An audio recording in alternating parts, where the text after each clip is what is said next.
Bienvenidos una vez más a Católico Conoce tu Fe. Hace tiempo que no publicamos un video, hoy queremos compartir un extracto de la primera carta del apóstol San Pedro que hemos recordado o escuchado ser citada en un canal de apologética católica que nos pareció muy importante para desarrollar una explicación acerca de esto que venimos advirtiendo hace tiempo en partes de los que interactúan con el contenido que subimos aquí desde Católico Conoce tu Fe. Efectivamente, hay muchos que nos alientan a seguir con el contenido, están bastante contentos con el contenido y de acuerdo con el contenido. Otras personas, lamentablemente, no solo que no están en acuerdo o acuerdan con nuestra posición, que básicamente es compartir y dar a conocer el magisterio de la Iglesia Católica, magisterio auténtico de la Iglesia, sino que se van más allá y directamente nos insultan y nos acusan. ¿Esto qué reflexión nos merece? Primero que nada, devolver el mal con bien. Me parece que en el ámbito de las plataformas como esta y de las redes sociales de evangelizadores católicos y también de cristianos no católicos, lo que hace falta, y que sé que van a estar de acuerdo, porque si alguno me dice que no, estaría saliéndose del cristianismo, es que lo que más hace falta es el testimonio de la propia conversión y sobre todo de actos de caridad. Uno de los mandatos es de nuestro Señor amar a los enemigos, rezar por los que nos persiguen, por los que nos insultan. Esto no quiere decir que uno tenga baja autoestima, sino que simplemente hace o imita lo que Cristo básicamente enseñó con su proceder. Devolver el mal con bien, amar a los que lo repudian, imitar principalmente a nuestro Señor en la caridad. Entonces, desde el canal nosotros lo que queremos aportar es seguir diciendo lo que estamos diciendo porque en conciencia sabemos que es lo correcto, porque es lo que nos enseña nuestra Santa Madre Iglesia en las voces autorizadas para enseñar la fe que debemos de creer y la caridad que debemos practicar. O sea, en ese sentido, en conciencia, nos sentimos que haya una verdadera examinación en cuanto a los contenidos. Sabiendo también que somos pecadores, es que también nos empatizamos y tratamos de ser o de practicar misericordia con la gracia de Dios. Dicho esto, también quiero hacer la salvedad de que lo que nosotros pretendemos encuentres en nuestro canal y en nuestro contenido sea algo verdaderamente productivo, fructífero, fecundo desde el punto de vista doctrinal y desde el punto de vista espiritual. Y para eso tenemos que ir a la fuente. Nadie puede dar lo que no tiene. El Señor es el que nos marca el paso. Él nos da todo lo que tenemos y Él hace crecer. Dicho esto, queremos también decirles a todos aquellos que nos ataquen, nos insulten, no van a tener cabida en el canal sus comentarios. ¿Por qué? Porque es un antitestimonio. O sea,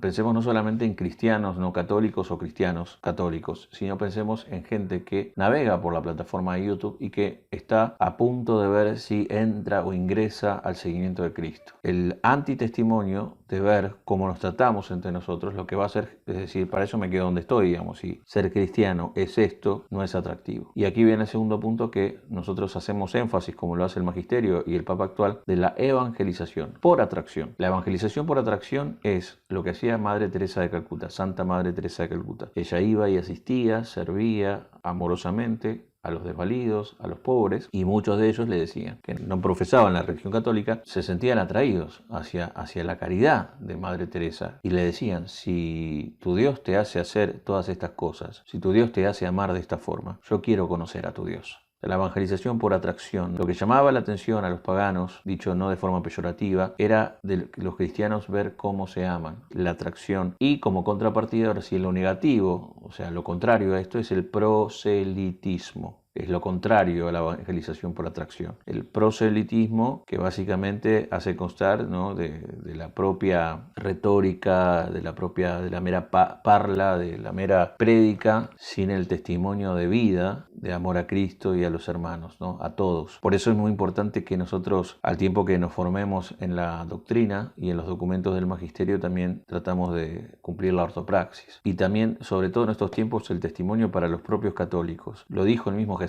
mi doctrina no es mía. O sea, nuestra doctrina no es nuestra. Nosotros seguimos la doctrina de Dios, ¿sí?, de Jesús. Entonces, nuestra doctrina no es nuestra. Lo que está sucediendo actualmente es que muchos se elevan al rango de magisterio, de doctrina católica, lo que son apreciaciones subjetivas, interpretaciones privadas de lo que ellos creen que dicen los textos del magisterio. A veces ni siquiera se basan en el magisterio. Repito, así como los textos de la Escritura, los auténticos maestros de la Escritura y de la tradición son el Papa y los obispos en comunión con el Papa, de la misma forma los textos magisteriales anteriores al magisterio actual están en manos del mismo magisterio. Por eso hablamos de magisterio vivo de la Iglesia. Entonces, el magisterio tiene un desenvolvimiento histórico y hay muchas cuestiones que se trataron en la época o en las condiciones concretas de una época. Hay cosas que son o van variando, que son cuestiones más bien provinciales, que siempre tienen un trasfondo dogmático, de la doctrina, del dogma, pero que asimismo también deben ser interpretados por el mismo magisterio, ni por un clérigo en solitario, ni por un aparente o supuesto youtuber apologeta, por el mismo magisterio. Pasa, por ejemplo, con algo muy remanido, es la bula papal de San Pío V, Quo Primum Tempore, ¿no? Que San Pío instituyó esta bula, este misal, que ellos le llaman misa tridentina, a perpetuidad. O sea, son términos de la época y términos jurídicos que están en manos de los especialistas, pero de los especialistas que asesoran al magisterio vivo de la Iglesia. La Iglesia es la que se encarga de interpretar correctamente, sin tergiversaciones, sin ningún sesgo, el auténtico sentido del magisterio precedente, en este caso del Papa San Pío V. No yo, después de estos 1570, después de casi más de 500 años, con mi limitada comprensión, con mis falencias, a veces nosotros vemos, ¿no? Y a nosotros también nos pasa, porque somos falibles. Lo primero que tiene que reconocer un católico que es falible, y no ignorar que ignora muchísimas cosas, que no está en condiciones, ni siquiera subjetivas, de interpretar el correcto sentido de muchas cosas que son y tienen su complejidad.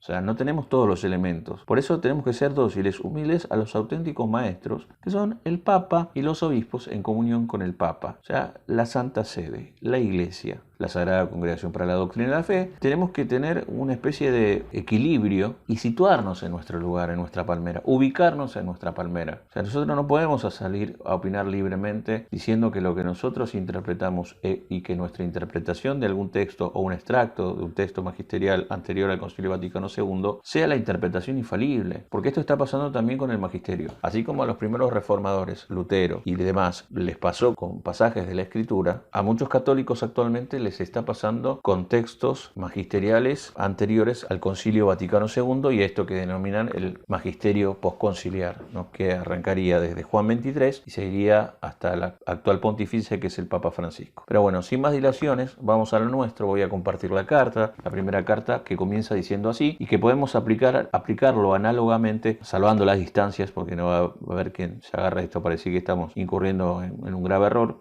salvando las distancias con los textos magisteriales, ¿no? Pero tengan presente ante todo que nadie puede interpretar por cuenta propia una profecía de la Escritura. Quiero detenerme, nadie puede interpretar por cuenta propia una profecía de la Escritura. Lo está diciendo Pedro, el Papa, porque ninguna profecía, sigue diciendo Pedro, el Papa, primer Papa, ha sido anunciada por voluntad humana, sino que los hombres han hablado de parte de Dios, impulsados, yo le agregaría asistidos por el Espíritu Santo. Entonces aquí lo que está diciendo Pedro es que justamente no ha sido por una determinación erudita de un teólogo, de un especialista, esta profecía, sino no fue una obra que se anunció por mera voluntad humana, sino que los hombres humanos han hablado de parte de Dios, pero impulsados por el Espíritu Santo.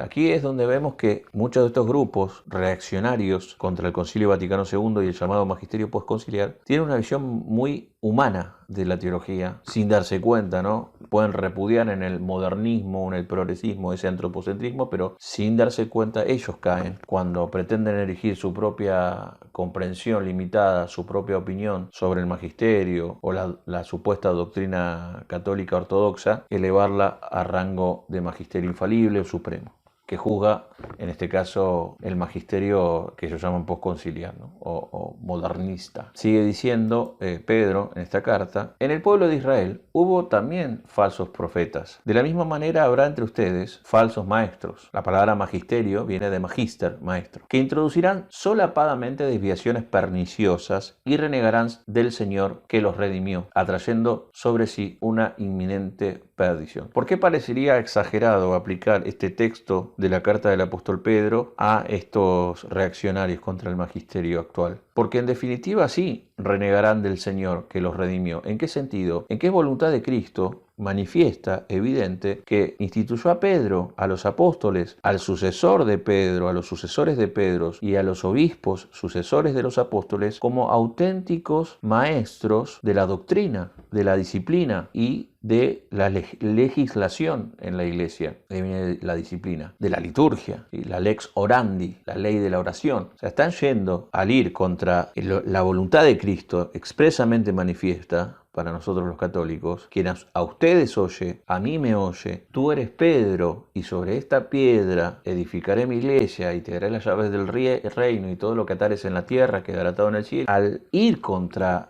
su vicario, y contra los obispos en comunión con su vicario, estamos renegando de Jesús. Por eso se puede aplicar perfectamente. Y aparte, una cuestión también para tener muy en cuenta, que lo dice y lo refiere el apóstol Pedro: introducirán solapadamente desviaciones. Ustedes hoy escuchan a los evangelizadores más influyentes dentro de las redes, con masividad de seguidores y de suscriptores, y parecen muy ortodoxos. A primera vista uno creería que está ante maestros no solo buenos, sino ortodoxos. ¿Pero por qué? Porque en el mundo de los ciegos el tuerto es rey. O sea, en el mundo de la gente que tiene poca formación, que no tiene una instrucción suficiente en el catecismo y en la doctrina católica, y para ellos, o sea, haber leído un poquito más y haber tenido como 5 o 4 carreras, y sí, la verdad que para esas personas son una eminencia, pero no porque lo sean en sí o porque sean fieles al magisterio. Porque aquí la ortodoxia de los católicos depende de la obediencia, y la obediencia tiene que ver con una virtud muy importante, que es la que nos cuesta tener a todos, que es la humildad. Es difícil. Muchos imitarán su desenfreno, esto también lo vemos, ¿no? Muchos se hacen eco. A mí me he cansado de decirlo y parece que digo lo mismo como un disco rayado, pero es así, y no voy a salirme de ahí, aunque parezca ser un argumento cuadrado. No me compartan más enlaces de clérigos en solitario. Mírese esto, mire este video del sacerdote tal, del obispo tal, mire esto, o de este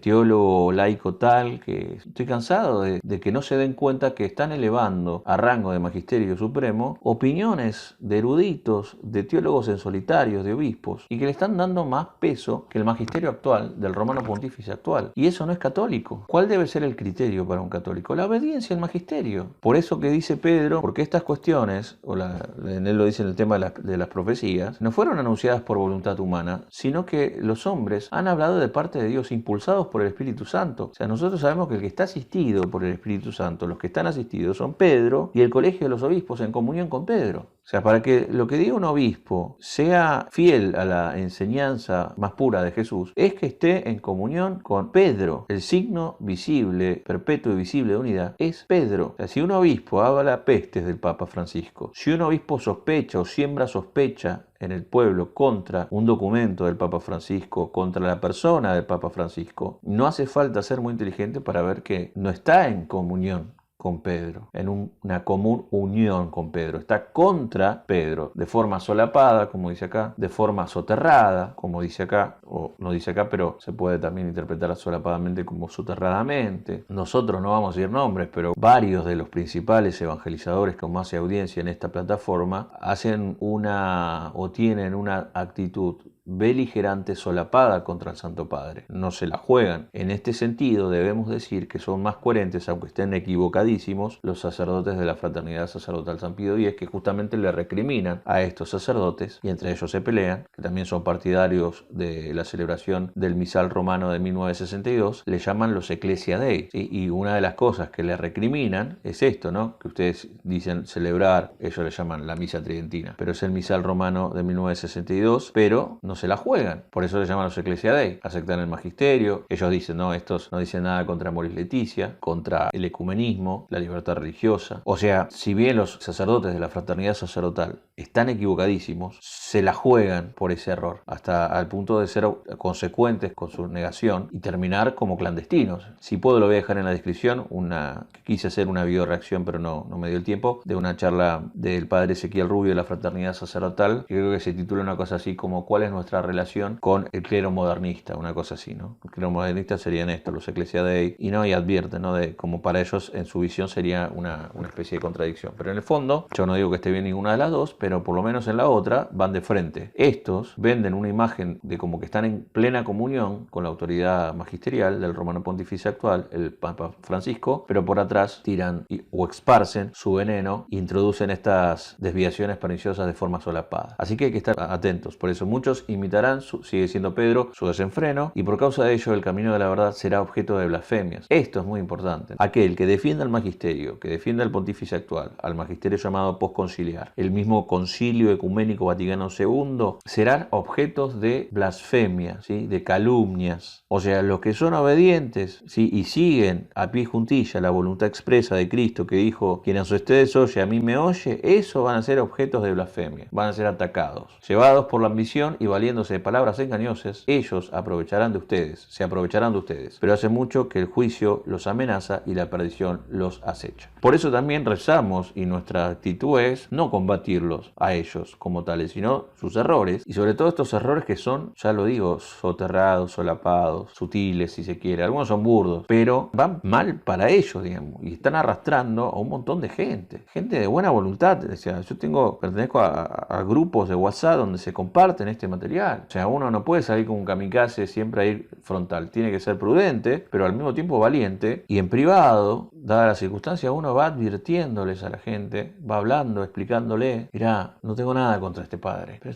esto no es católico, esto te hace mal, esto no es bueno, por esto y por esto, léete este documento magisterial, léete esta exhortación, esta parte, este numeral del catecismo, formate. Un poco lo que hacemos en la plataforma es la continuación de la actitud que uno intenta tener en la vida, en el trato presencial con muchos hermanos católicos. Así que bueno, por favor les pido, sigan formándose en la voz autorizada, en el magisterio de la Iglesia Católica. Y si hay algo que no comprenden, también ser conscientes de que aunque no lo comprendan, no sospechar. No comprender no significa que ese documento, esa proposición, ese texto, ese numeral no tenga validez. Lo que quiere decir es que yo no lo comprendo. Y que todo sacerdote que se valga de algún extracto o de algún documento puede estar tergiversándolo, y es su interpretación del texto, no es lo que el texto dice. Entonces por eso es importante decir, bueno, ante la duda me abstengo. Yo no voy a sentir a este sacerdote, a este video, parece congruente, parece claro,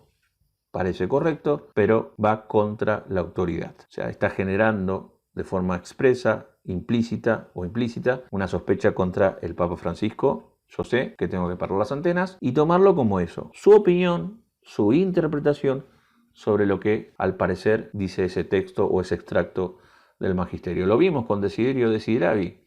Por eso a los que me decían, bueno, lea el documento completo. Con lo de la comunión en la mano, lo mismo. La instrucción Memoriale Domine. Lea el documento completo y lea la carta anexa. No, porque yo el video ahí, sí, pero ese sacerdote agarró un pedacito de la instrucción. O sea, porque si nosotros vamos a sospechar de lo que la Iglesia válidamente, o sea, legitimó como una forma válida de comulgar, o sea, nosotros somos los que estamos sospechando. Bueno, si yo soy el que está dudando, bueno, léete el documento completo. Y ahí se te van a aclarar todas las dudas que vos tengas. Dudas que fueron sembradas y alimentadas por este sacerdote que solamente tomó un pedacito de la instrucción. Y después se valió de supuestas fuentes que tampoco están corroboradas ni chequeadas. Entonces las cosas llevan tiempo, pero por principio siempre confiar en el magisterio, porque no es la confianza en el Papa Francisco como ser humano, como mero ser humano, es la confianza en la asistencia que el Papa Francisco tiene de el Espíritu Santo, de nuestro Señor. O sea, démosle importancia. Yo he rogado por ti, dice Jesús, para que tu fe no desfallezca. Y cuando vuelvas, le dice, confirma vos en la fe a tus hermanos. No ese clérigo en solitario o ese erudito, ese teólogo supuestamente erudito. Pedro, si seguimos a Francisco, seguimos a Cristo, porque es voluntad de Cristo que sigamos a Francisco y al Papa que venga, en cuestiones que hacen a la fe y a la moral. Así que bueno, creo que fue un poco extenso, así que gracias por estar, Dios los bendiga y hasta otra vez.